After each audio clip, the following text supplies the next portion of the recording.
মামলার দুর্বলতায় আটকে আছে শিল্প কারখানায় দুর্ঘটনার বিচার। চাম্পাকোর মালিকের দ্রুতই গ্রেপ্তার, বলছেন গাজীপুরের এসপি। বঙ্গবন্ধুর খুনি নূর চৌধুরীকে ফিরে দিতে সহযোগিতা করবে কানাডা। মন্ট্রিয়লে শেখ হাসিনা জাস্টিন ট্রুডো বৈঠক। দরজা খুলে ভিডিও ধারণী কক্সবাজারে হেলিকপ্টার বিধ্বস্তের কারণ। মহাসড়কে আজ প্রাণ গেল 18 জনের। 400 যাত্রী নিয়ে ঢাকায় নামল হজের প্রথম ভিত্তি ফ্লাইট। সৌদি কর্তৃপক্ষের ব্যবস্থাপনায় সন্তুষ্ট হাজিরা।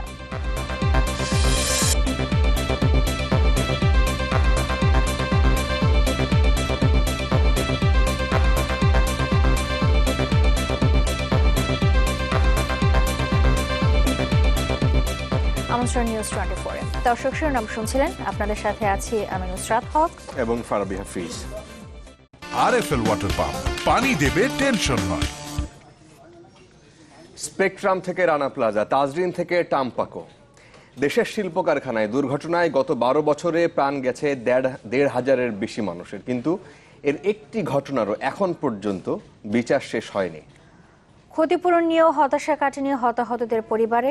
আইনজীবীরা বলছেন, মামলার দুর্বলতা আর আইনের মার প্যাচে ঘুরপাক খাচ্ছে বিচার কাজ। সবশেষ টঙ্গীর টাম্পাকো কারখানায় বিস্ফোরণে 34 জনের প্রাণহানির ঘটনার সপ্তাহ পেরিয়ে গেলেও এখনও কাউকে গ্রেপ্তার করতে পারেনি পুলিশ। গাজীপুরের পুলিশ সুপার অবশ্য বলেছেন যে টাম্পাকো দুর্ঘটনায় দায়ীদের গ্রেফতারের চেষ্টা তারা চালিয়ে যাচ্ছেন। আমাদের গাজীপুর প্রতিনিধি রফিকুল ইসলাম খানকে সাথে নিয়ে রিপোর্ট করেছেন মাসুদুর রহমান।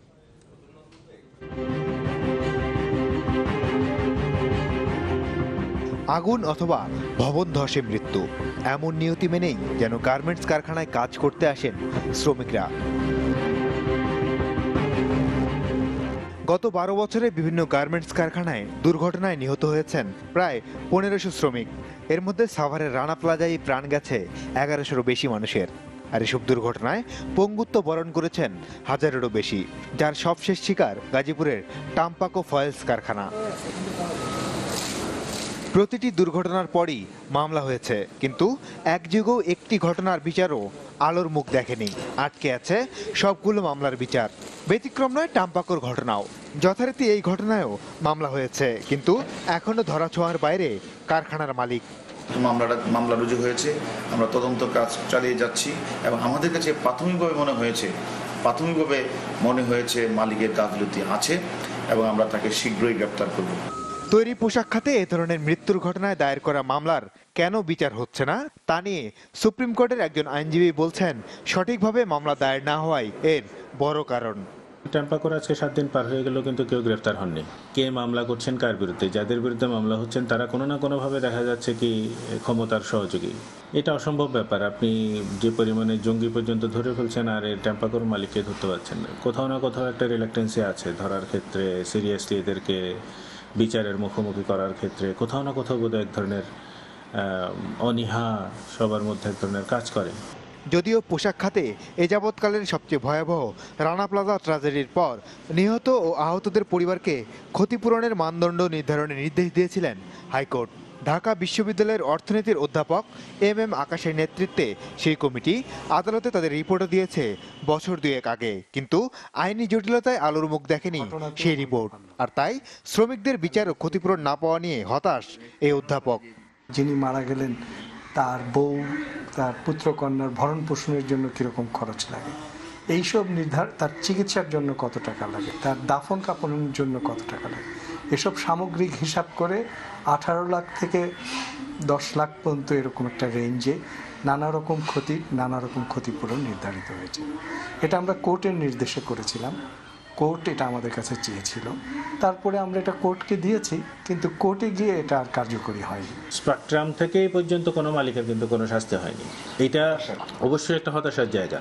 এইটা আমরা আইনের এই প্রক্রিয়ার সাথে সংশ্লিষ্ট যত রকমের মানুষ আছে, আইনজীবী থেকে শুরু করে বিচারক থেকে শুরু করে আইন প্রয়োগকারী সংস্থা, প্রত্যেকেরই এখানে দায়বদ্ধতা আছে বলে আমি মনে করি। পোশাক খাতে বড় দুর্ঘটনার পরে জনস্বার্থে উচ্চ আদালতে একাধিক রিটও হয়েছে, কিন্তু এখন পর্যন্ত সেসব রিটের একটিরও চূড়ান্ত নিষ্পত্তি হয়নি। বিভিন্ন কারণে কিন্তু এই শুনানিগুলো হয়নি, কারণ যেটাই হোক শুনানিগুলো হয়নি, কিন্তু এইগুলোকে আমি মনে করি যে প্রায়োরিটাইজ করা উচিত। কিন্তু মামলা তো এক বেঞ্চ থেকে আরেক বেঞ্চে বেঞ্চ গঠন হয়, তো বেঞ্চ বসে না। মাসুদুর রহমান, চ্যানেল 24, ঢাকা। এদিকে গাজীপুরের টঙ্গীর টাম্পাকো ফয়েলস কারখানায় অষ্টম দিনের মতো চলছে উদ্ধার কাজ। ধসে যাওয়া ভবনের জঞ্জাল ড্রাম ট্রাক দিয়ে সরানো হচ্ছে। সেখানে ফায়ার সার্ভিস এবং সেনাবাহিনীর উদ্ধারকারী দল বলছে যে জেলা প্রশাসনের তালিকাভুক্ত নিখোঁজ 10 শ্রমিক ছাড়াও অজ্ঞাত কেউ থাকলে তাদের সন্ধানে কাজ করছেন তারা। ভবনের ভেতরে থাকা রাসায়নিক বিস্ফোরণের আশঙ্কায় সতর্কতার সাথেই চলছে এই উদ্ধার তৎপরতা। গত 10 সেপ্টেম্বর টঙ্গীর টাম্পাকো কারখানায় আগুন লাগে, এতে 34 জনের মৃত্যু হয়। এদিকে এই ঘটনায় মালিকের বিরুদ্ধে মামলা প্রত্যাহারের দাবিতে মানববন্ধন করেছেন ওই কারখানার শ্রমিকরা।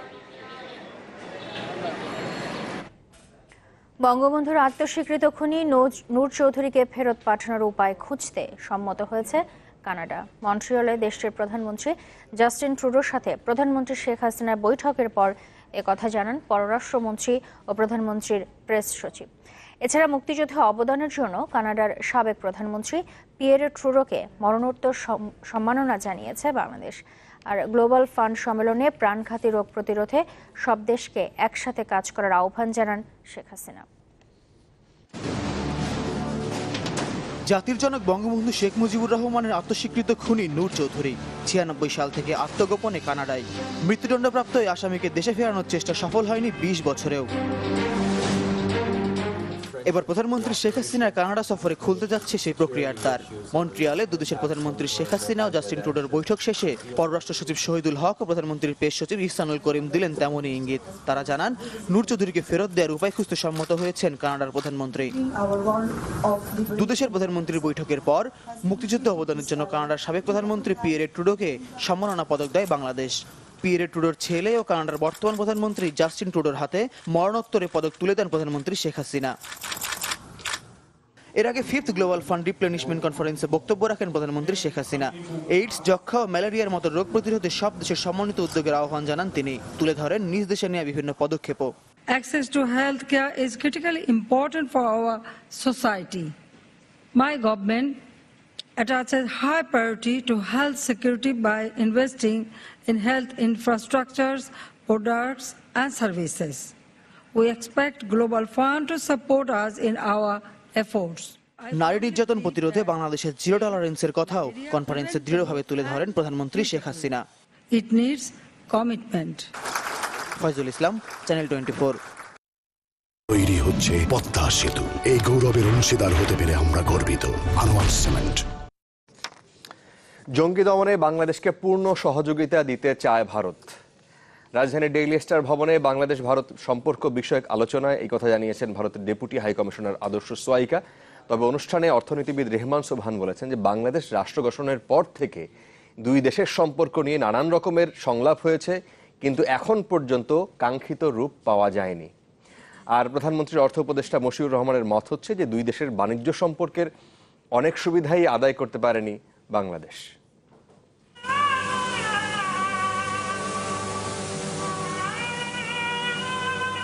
একই ভ্রূণ থেকে জন্ম নেয়া দুটি দেশ বাংলাদেশ ভারত, কিন্তু জন্মের পর থেকেই দেশ দুটির সম্পর্ক কখনোই থাকেনি এক সরল রেখায়।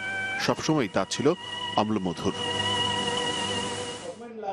সম্পর্কে এই টানাপোড়েন নিয়ে দেশ দুটির নীতি নির্ধারকদের অস্বস্তিও কম নয়। নানা দিক থেকে চেষ্টা চলে এই চ্যালেঞ্জ মোকাবেলার উপায় খোঁজার। তারই অংশ হিসাবে রাজধানীতে আয়োজন এই সংলাপের। শুরুতেই সন্ত্রাস দমনে বাংলাদেশের ভূমিকার প্রশংসা করেন ঢাকার ভারতীয় ডেপুটি হাইকমিশনার। এই সমস্যা সমাধানে সব ধরনের সহযোগিতা দেবে তার দেশ। India fully supports Bangladesh government's policy of zero tolerance towards terrorism. Gulshan ট্র্যাজেডির পর বাংলাদেশ সন্ত্রাস দমনে যথেষ্ট দক্ষতার সাথে এগিয়েছে। এই যুদ্ধে বাংলাদেশের পাশে সবসময় আছে ভারত। অর্থনীতিবিদ রেহমান সোবহান বলেন, বাংলাদেশ ভারত সম্পর্ক নিয়ে এমন সংলাপের শুরু 1972 থেকে, কিন্তু বাস্তবে খুব একটা সফলতার মুখ দেখেনি তা। অভ্যন্তরীণ যোগাযোগ ব্যবস্থা নিয়ে 90-এর দশকে মতপার্থক্য ছিল, যেটা এখন দূর হয়েছে রাজনৈতিক সদিচ্ছার মাধ্যমে, যা ইতিবাচক দিক। এটি ছাড়াও আরও কিছু সমস্যার সমাধান এখনো বাকি। প্রধানমন্ত্রীর অর্থনৈতিক উপদেষ্টা ডক্টর মশিউর রহমান বলেন, বাণিজ্যের ক্ষেত্রে এখন পর্যন্ত এমন কোনো সুবিধা আদায় হয়নি যেখান থেকে লাভবান হতে পারে বাংলাদেশ। Two countries cooperate দুটো দেশের মাঝে সম্পর্কের অবশ্যই একটি বড় দিক হচ্ছে উভয়ই লাভবান হবে নানাভাবে, কিন্তু বাংলাদেশ এখনো কোনো বিশেষ কিংবা একক বাণিজ্য সুবিধার মাধ্যমে ভারতের বাজারে নিজেদের শক্ত অবস্থান নিশ্চিত করতে পারেনি।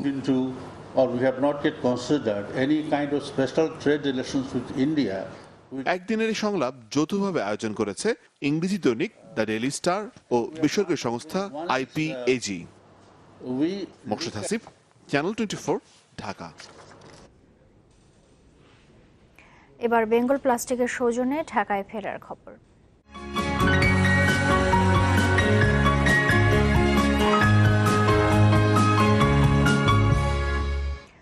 ঈদ উল আজহার দীর্ঘ ছুটি কাটিয়ে আজও রাজধানীতে ফিরছেন কর্মজীবী মানুষ। তবে এখন পর্যন্ত ট্রেনের যাত্রীরা নির্বিঘ্নে ফিরতে পারলেও ভোগান্তির শিকার দক্ষিণ পশ্চিমাঞ্চলের বাস যাত্রীরা।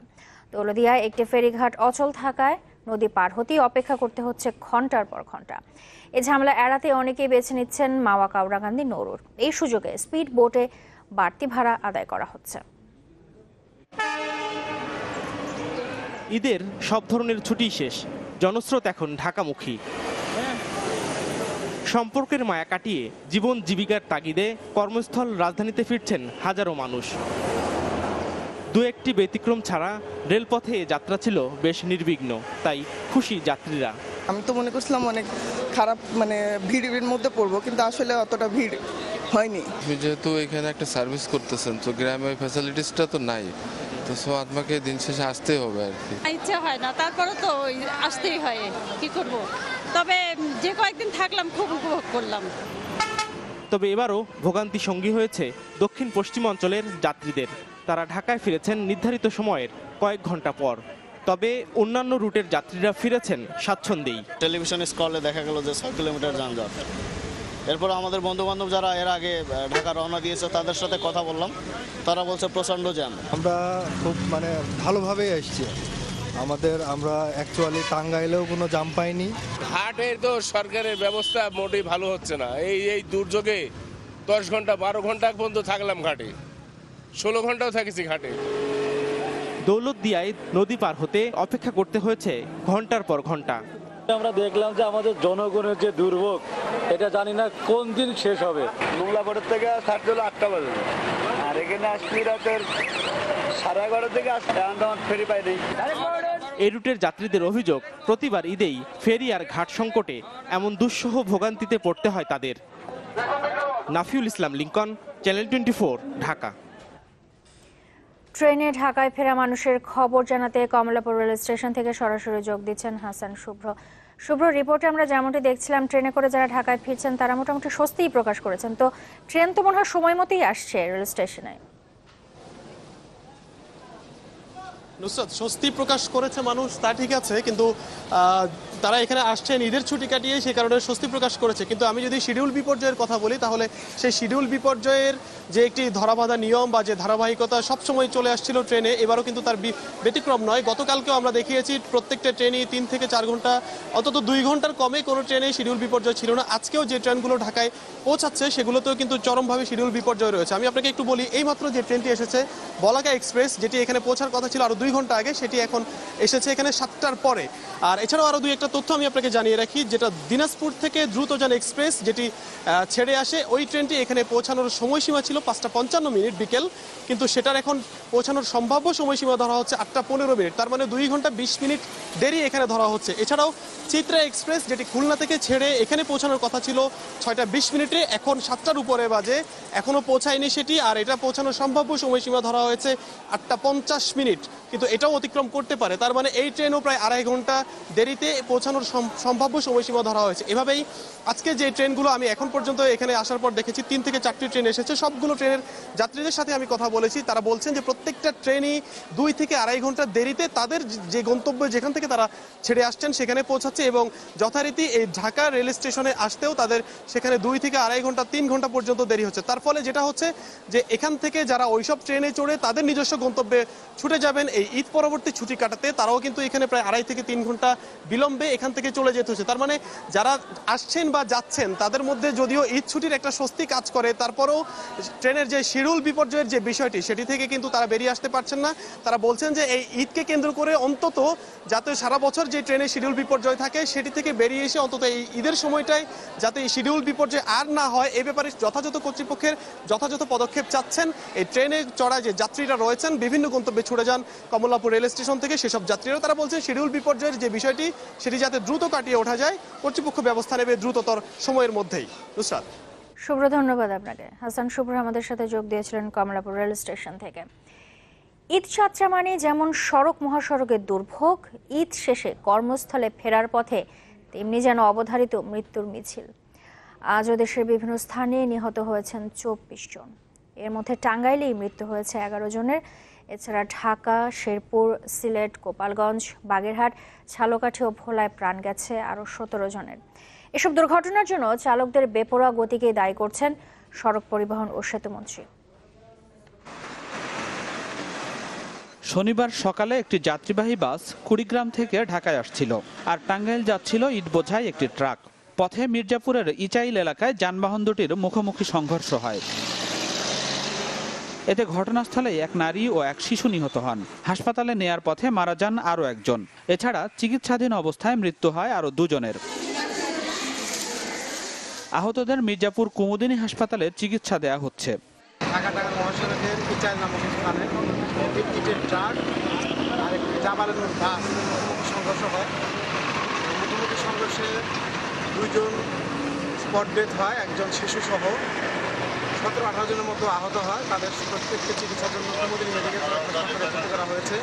একই জেলার কালিহাতী উপজেলার আনালিয়া বাড়িতে মাইক্রোবাস ও মোটরসাইকেলের মুখোমুখি সংঘর্ষে প্রাণ হারিয়েছেন 2 জন। এছাড়া সিলেটের গোলাপগঞ্জে বাস নিয়ন্ত্রণ হারিয়ে খাদে পড়ে মারা গেছেন 4 জন। পুলিশ জানায় জকিগঞ্জ থেকে সিলেটের উদ্দেশ্যে ছেড়ে যায় বাসটি, পরে গোলাপগঞ্জ উপজেলার কায়স্থগ্রাম এলাকায় নিয়ন্ত্রণ হারায়। দুর্ঘটনায় আহতদের সিলেট ওসমানী মেডিকেল কলেজ হাসপাতালে ভর্তি করা হয়েছে। এই সময় ভাই আমার আর হুশ গেছে ইয়াকে বুঝছেন, তখন এটা দেখিয়া আমার কুন্তার লোক যখন দেখছি আমার অ্যাক্সিডেন্টের পরে গিয়ে দেখছি যে গাড়ি জমিনের উপরে পড়ে আছে। প্রশাসন যে সুস্থ বিচার দেখা করবে এটা প্রশাসন করবে। চট্টগ্রামে এক অনুষ্ঠানে সড়ক পরিবহন ও সেতুমন্ত্রী ওবায়দুল কাদের বলেছেন, চালকদের বেপরোয়া গতিই এসব দুর্ঘটনার কারণ। বেপরোয়া ড্রাইভিং এর জন্য হচ্ছে। আজকে কোনো কাগজ লিখেছে যে রেকলেস ড্রাইভিং এর জন্যই ব্রাহ্মণবাড়িয়া, মাদারীপুর এবং টাঙ্গাইলে ঘটনা হয়েছে। তবু আমরা খতিয়ে দেখছি আসলে কি কারণে এই দুর্ঘটনাগুলো ঘটছে। প্রতি ঈদের পরেই কর্মস্থলে ফেরার পথে সড়কে দীর্ঘ হয় মৃত্যুর মিছিল। গত কয়েকদিনে সড়ক দুর্ঘটনায় প্রাণ হারিয়েছে 1/2 শতাধিক। নাজমুস সাকিব, চ্যানেল 24। সেলফি, মোবাইলের সেলফি কাল হলো। দরজা খুলে ভিডিও ধারণ এবং ছবি তুলছিলেন যাত্রীরা, আর এর পরিণতিতে কক্সবাজারের ইনানি বিচে বিধ্বস্ত হয় হেলিকপ্টার। গতকালের এই ঘটনার পর সিভিল এভিয়েশনের পাশাপাশি পরিচালনাকারী সংস্থা মেঘনা গ্রুপ এই বিষয়টি স্বীকার করেছে। মেঘনা এভিয়েশনের পক্ষ থেকে কিন্তু বলা হচ্ছে যে ক্রিকেট অলরাউন্ডার সাকিব আল হাসানকে নামিয়ে দেওয়ার পর ফেরার পথে যাদেরকে হেলিকপ্টারে তোলা হয় সে বিষয়ে কিছুই জানতো না তারা। এদিকে সাকিব সুস্থ থাকায় স্বস্তিতে বিসিবি।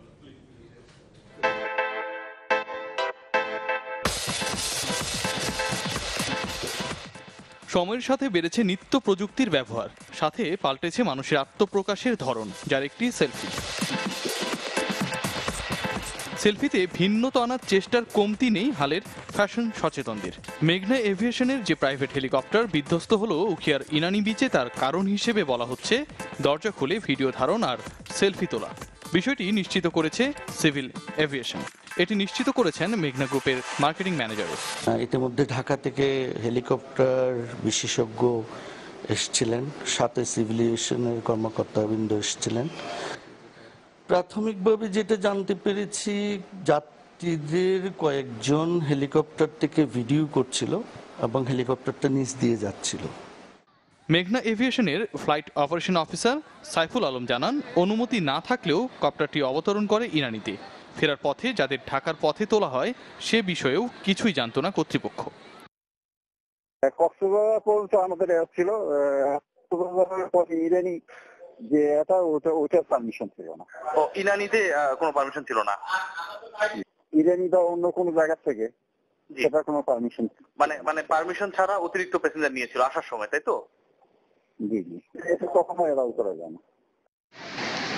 দুর্ঘটনায় নিহত শাহ আলমের মরদেহ পরিবারের কাছে হস্তান্তর করা হয়েছে। তার বাড়ি সাতক্ষীরার কালীগঞ্জ উপজেলার তেঁতুলিয়া গ্রামে। এই দুর্ঘটনা বেশি আলোচিত হয় হেলিকপ্টারটি ক্রিকেটার সাকিব আল হাসানকে ইনানিতে নামিয়ে ফেরার কারণে। সাকিব অক্ষত থাকায় স্বস্তি বিসিবিতে। ডেফিনেটলি এটা টেনশনের ব্যাপার ছিল, হতেও পারতো দুর্ঘটনাটা অন্যদিকেও টার্ন নিতে পারতো, কিন্তু সবকিছু মহান আল্লাহ তাআলার উপরে আমরা বিশ্বাস করি। উনি যেভাবে মনে করেন যে যেভাবে হবে, যার যেখানে হায়াত মৌত আছে, তার মানে না যে হেলিকপ্টার আমরা চড়বো না বা কোনো কাজ হবে না বা অন্য কোথাও আমরা যাব না। আমার মনে হয় এই ধারণা আমি বিশ্বাসী না। এই ঘটনায় আহত পাইলট সহ 4 জন এখন সুস্থ। খাবার পর্যন্ত পায় না, খাবারটা ইস্যু না। রিয়াসাদ আজিম, চ্যানেল 24। টেকো নুডলস, সময়ে অসময়ে সব সময়। শিরোনামে শুনছিলেন পবিত্র হজ পালন শেষে দেশে ফিরতে শুরু করেছেন হাজিরা। প্রথম ফিরতি ফ্লাইটে ঢাকায় পৌঁছেছেন প্রায় 400 হাজি। হযরত শাহজালাল আন্তর্জাতিক বিমানবন্দরে দুপুর 2টায় নামে সৌদি এয়ারলাইন্সের প্রথম বিমানটি। তবে বিমানবন্দরে তাৎক্ষণিক অবতরণের অনুমতি না পাওয়া এই ফ্লাইটটি বাংলাদেশের আকাশে কিছু সময় অবস্থান করে। সব মিলিয়ে আজকে 11টি ফ্লাইট সৌদি আরব থেকে হাজিদের নিয়ে বাংলাদেশে আসার কথা রয়েছে। তবে সরকারি ব্যবস্থাপনায় বাংলাদেশ বিমানের প্রথম ফ্লাইটটি রাত 8:45টায় আসার কথা থাকলেও তা দেরি হতে পারে। গত বছরের হজে ভয়াবহ দুর্ঘটনার পর এবার সৌদি কর্তৃপক্ষের সার্বিক ব্যবস্থাপনায় সন্তুষ্টির কথা জানিয়েছেন হাজিরা।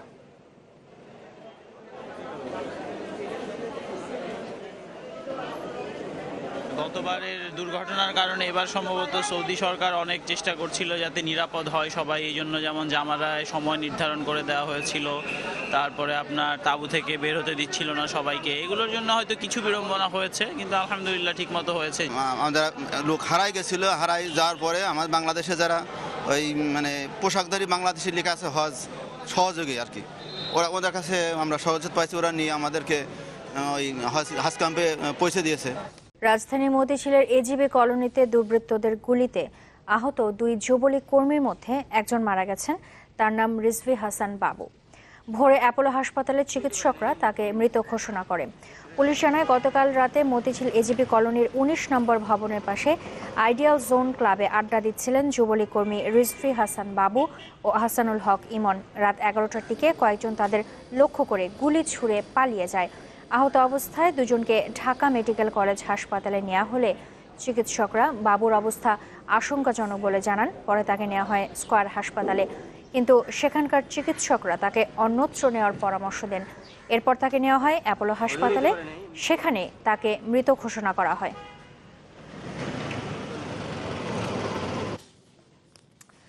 চারিদিকে যখন যুব সমাজের বিপথে যাওয়ার খবর, তখন কেউ কেউ নিভৃতে রচনা করে চলেছেন সমাজ পরিবর্তনের গল্প।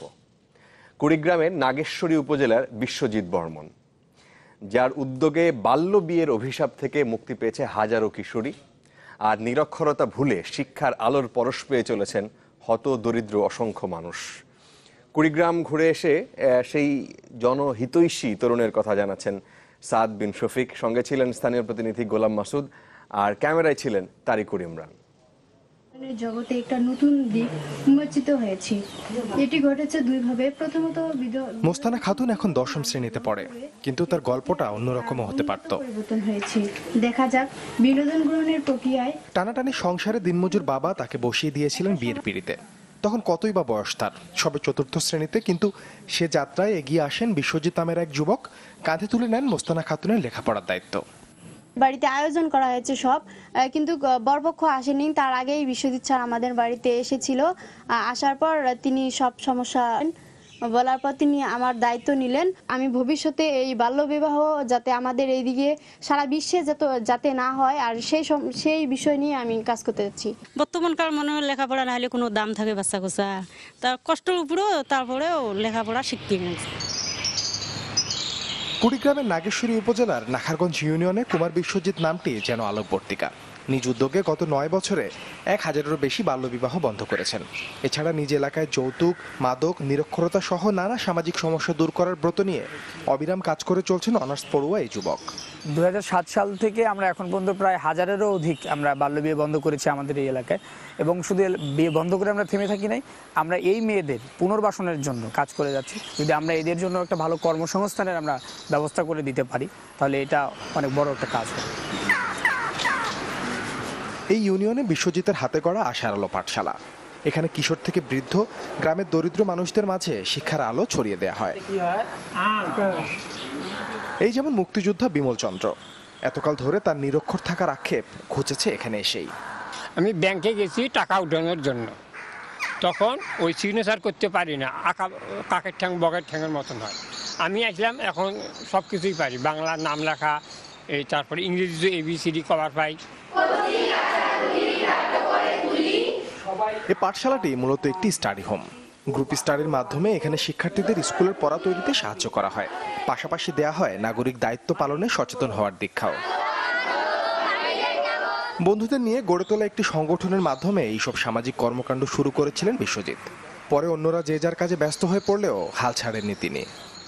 এখানে একটা আমাদের খামার আছে, সেই খামার থেকে কিছু আয় আসে, আমাদের 2টা দোকান আছে, সেখান থেকে কিছু আয় আসে। উপজেলা প্রশাসন, জেলা প্রশাসন তারাও বিভিন্ন সময়ে আমাদেরকে সহযোগিতা করার চেষ্টা করছে। আমাদের সমাজে এমন একটা ধারণা প্রচলিত আছে যে সবকিছু সরকারকে করে দিতে হবে, কিন্তু তৃণমূলের বিশ্বজিতের মতো স্বপ্নবাজ তরুণরা চোখে আঙুল দিয়ে দেখিয়ে দেয় নিজেরাই চাইলে অনেক সমস্যার সমাধান করা সম্ভব। সমাজ পরিবর্তনের এসব ধারণা থেকে শিক্ষা নিতে পারে দেশের মানুষ, বিশেষত তরুণ প্রজন্ম। সাববিন শফিক, চ্যানেল 24, নাগেশ্বরী, কুড়িগ্রাম। সুনামগঞ্জের টাঙ্গুয়ার হাওরে চাঁদের আলো গায়ে মেখে প্রথমবারের মতো হয়ে গেল জ্যোৎস্না উৎসব। একদিকে নদী আর মেঘালয় পাহাড়ের নয়নাভিরাম সৌন্দর্য, অন্যদিকে উৎসব ঘিরে দেশীয় সংস্কৃতির নানা আয়োজন। সংশ্লিষ্টরা বলছেন যে হাওড় অঞ্চলের অবকাঠামো উন্নয়ন করা হলে পর্যটন খাতে আসতে পারে বৈপ্লবিক পরিবর্তন। সুনামগঞ্জ থেকে গোলজার আহমেদের একটি প্রতিবেদন, ক্যামেরায় ছিলেন দীপক বৈদ্য।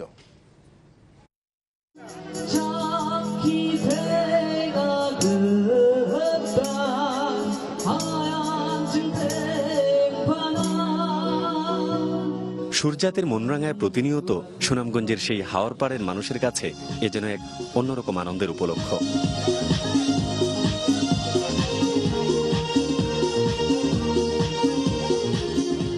ভিনদেশী সংস্কৃতির ডামাডোলে যখন অনেক জায়গায় হারিয়ে যেতে বসেছে লোকজ ঐতিহ্য, সেখানে ব্যতিক্রম এই হাওড়াঞ্চল। শত কষ্টে জীবনগাড়ি চললেও দেশীয় সাংস্কৃতিক বৈচিত্র্যে নির্মল আনন্দে ডুবে থাকেন প্রান্তিক মানুষেরা।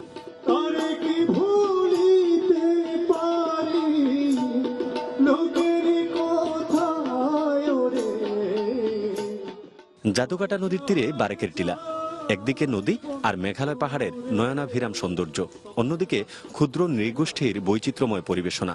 জ্যোৎস্না উৎসবকে ঘিরে এই আয়োজন বর্ণিল করে তোলে গোটা জলাঞ্চল।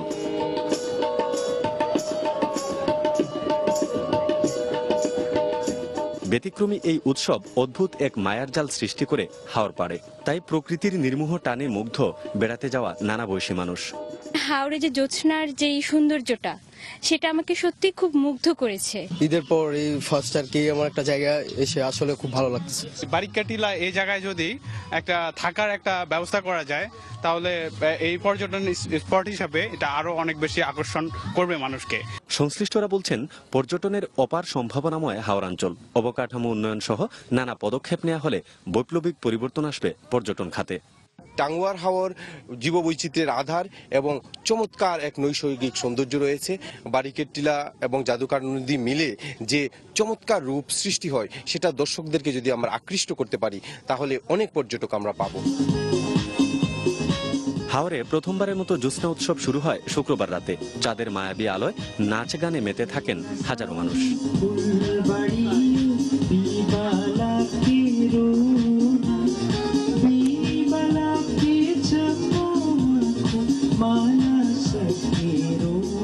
গুলজার আহমেদ, চ্যানেল 24, তাহিরপুর, সুনামগঞ্জ। চট্টগ্রামে মাকে হত্যার পর এক তরুণ আত্মহত্যার চেষ্টা করেছেন বলে অভিযোগ উঠেছে। নগরীর বারিক বিল্ডিং মোড় এলাকায় এই ঘটনাটি ঘটেছে।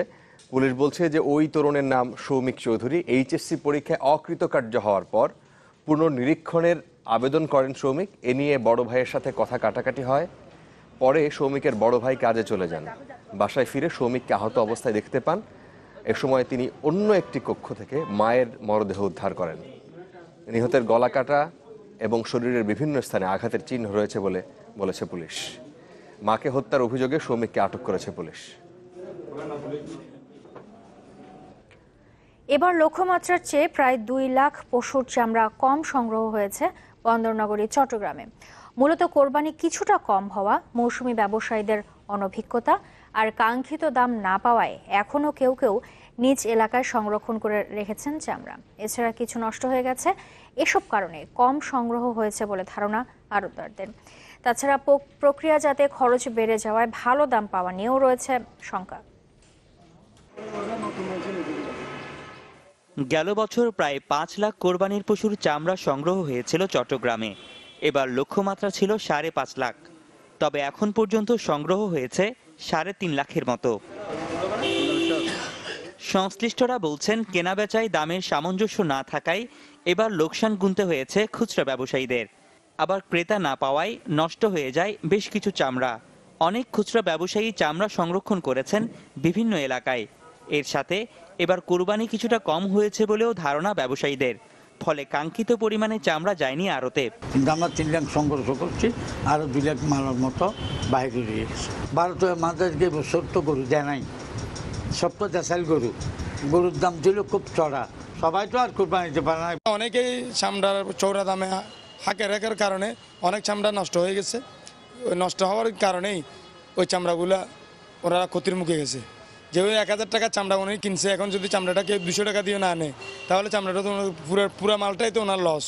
আড়তদারদের দাবি এবারও নির্ধারিত দামের চেয়ে বেশি দরে চামড়া সংগ্রহ করতে হয়েছে তাদের। এছাড়া বেড়েছে প্রক্রিয়াজাতকরণের খরচও। ফলে ন্যায্য দাম পাওয়া নিয়ে সংখ্যা কাটছে না আড়তদারদের। যেটা দাম বানিয়ে দিচ্ছে ওতেও গরিব করে চামড়া ভালো চামড়া আমরা কিনতে হচ্ছে আর কি। আর লবণের দামটা একটা বেশি। যে লবণ ছিল 550 টাকা, বর্তমানে 1400-1500 টাকা লবণ অবস্থা। আর কস্টিংয়ের চার্জ বেশি। আমরা বেশি দামে নিছি, ওইটা চিন্তা ভাবনা করি আমাদের থেকে বেশি দামে কিনবে, কারণ কোরবানির চামড়াগুলো উন্নত মানের ভালো গ্রেডের মালের। ওরা আমাদের থেকে একটু বেশি দামে যায়। যদি বেশি দামে না কিনি তাহলে আমরা সবাই আড়তদারের লোকসানের মুখে পড়বো। আগামী সপ্তাহ নাগাদ চামড়া কেনা শুরু করতে পারেন ট্যানারি মালিকরা। তবে এবার চট্টগ্রামে কোনো ট্যানারি না থাকায় সব চামড়াই বিক্রি করতে হবে ঢাকার প্রতিষ্ঠানগুলোর কাছে। রনি দত্ত, চ্যানেল 24, চট্টগ্রাম। যুক্তরাজ্যের ম্যানচেস্টারে বাংলাদেশি ইমাম জালাল উদ্দিনকে হত্যার দায়ে একজনকে যাবজ্জীবন কারাদণ্ড দিয়েছেন দেশটির আদালত। গেল 18 ফেব্রুয়ারি গ্রেটার ম্যানচেস্টারের রচডেলের একটি শিশু পার্কে হামলার শিকার হন জালাল উদ্দিন। ম্যানচেস্টারের ক্রাউন কোর্টে শুনানিতে উঠে আসে রোগ নিরাময় এবং বিভিন্ন সমস্যা সমাধানে তাবিজ দেওয়ায় 71 বছর বয়সী ইমামকে হত্যা করা হয়। দণ্ডপ্রাপ্ত 21 বছর বয়সী মোহাম্মদ হুসাইন সাঈদের বিরুদ্ধে ইমামকে হত্যায় সহযোগিতার প্রমাণ মিলেছে। এই হত্যাকাণ্ডের মূল আসামি তার বন্ধু আব্দুল কাদির। সে এখনো পলাতক।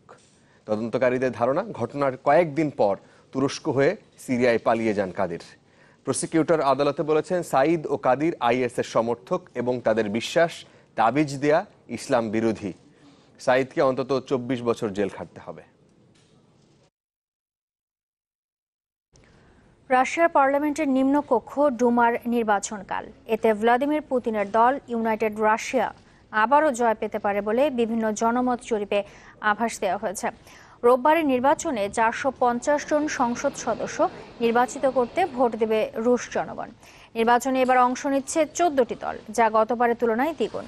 নির্বাচন সামনে রেখে কারচুপির আশঙ্কা তৈরি হলেও দেশটির জনগণকে নির্বিঘ্নে কেন্দ্রে গিয়ে ভোট দেওয়ার আহ্বান জানিয়েছেন পুতিন।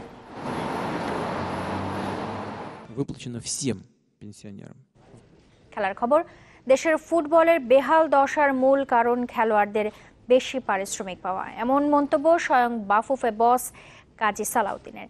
নারী ফুটবলারদের এগিয়ে চলার বিপরীতে জাতীয় দলের মানের ক্রম অবনতির কারণ হিসেবে তিনি চিহ্নিত করেছেন এই বিষয়টিকে। বলছেন, আগামীতে দেশের ফুটবলের চেহারা কেমন হবে তা ঠিক করা হবে 3 মাসের মধ্যেই। যে ফ্যাসিলিটিস আমি তাদেরকে আজকে দেই পার ইয়ারে, আমার 13 বছর আমি এই ফ্যাসিলিটিস পাইনি। আমি এত জোর গলায় বলতে পারি। But the problem is of today's player. আমি আজকে না পেরেই বললাম যে টুডেস প্লেয়ার, বিকজ এদের কাছে 1 বছরে 40-50 লাখ টাকা পেয়ে গেলে খেলাটা সেকেন্ডারি হয়ে যাচ্ছে। শেষমেশ কাজী সালাউদ্দিনও বললেন, প্রতি মৌসুমে ফুটবলাররা যে টাকা পান তা ছাড়িয়ে গেছে বাস্তবতার সীমানা। আর তাই আজ মেয়েরা যখন একের পর এক ফুটবলে সাফল্য এনে দিচ্ছে, তখন জাতীয় ফুটবলাররা নিয়মিত উপহার দিয়ে চলেছেন হতাশা। আমি আপনাকে টাকা দিতে চাই প্লেয়ারদের, বাট ওভারপেড করতে চাই না। I don't want them to underpaid and overpaid. আগামী 3 মাসের মধ্যে বাফুফে বস ঠিক করে নিতে চান দেশের ফুটবলের গতিপথ, যা ঠিক হবে অক্টোবরে ফিফার ডেভেলপমেন্ট কমিটির প্রতিনিধির সাথে বৈঠকের পর। আশা করছি এই বছরের মধ্যে আপনারা নেক্সট 5-10 বছরের রোডম্যাপ পেয়ে যাবেন এই কংক্রিট ফর্ম। তবে এই হতাশার গল্প করতে নয়, কাজী সালাউদ্দিন ফেডারেশনে গিয়েছিলেন কিশোরী ক্যাম্পের ফুটবলারদের সাথে মত বিনিময় করতে। থাইল্যান্ডে যে খেলা হবে সেপ্টেম্বরে, তার জন্য প্রিপারেশন নাও এবং তোমরা মনে করো না স্টার হয়ে গেছো। স্টার হতে আরো সময় আছে এবং খেলবে আরো 10 বছর। Not as a president, as a senior footballer I was discussing. সোমবার এএফসি অনূর্ধ্ব 16 চ্যাম্পিয়নশিপের মূল পর্বে নাম লেখানো দলটিকে সংবর্ধনা দেবে বাফুফে, আর সেই অনুষ্ঠানে আর্থিক প্রণোদনা তুলে দেওয়া হবে মেয়েদের হাতে। ইভান ইকরাম, চ্যানেল 24, ঢাকা। এরই সাথে শেষ করব নিউজ 24। তার আগে শিরোনামগুলো আরো একবার। মামলার দুর্বলতায় আটকে আছে শিল্প কারখানায় দুর্ঘটনার বিচার। টাম্পাকোর মালিককে দ্রুতই গ্রেফতার বলছেন গাজীপুরের এসপি। বঙ্গবন্ধুর খুনি নূর চৌধুরীকে ফিরিয়ে দিতে সহযোগিতা করবে কানাডা। মন্ট্রিয়লে শেখ হাসিনা জাস্টিন ট্রুডো বৈঠক। মহাসড়কে আজও প্রাণ গেল 24 জনের। দরজা খুলে ভিডিও ধারণে কক্সবাজারে হেলিকপ্টার বিধ্বস্তের কারণ বলছে কর্তৃপক্ষ। এবং 400 যাত্রী নিয়ে ঢাকায় নামলো হজের প্রথম ফিরতি ফ্লাইট। সৌদি কর্তৃপক্ষের ব্যবস্থাপনায় সন্তুষ্ট হাজিরা। এই ছিল আমাদের নিউজ 24। সাথে থাকার জন্য সবাইকে ধন্যবাদ।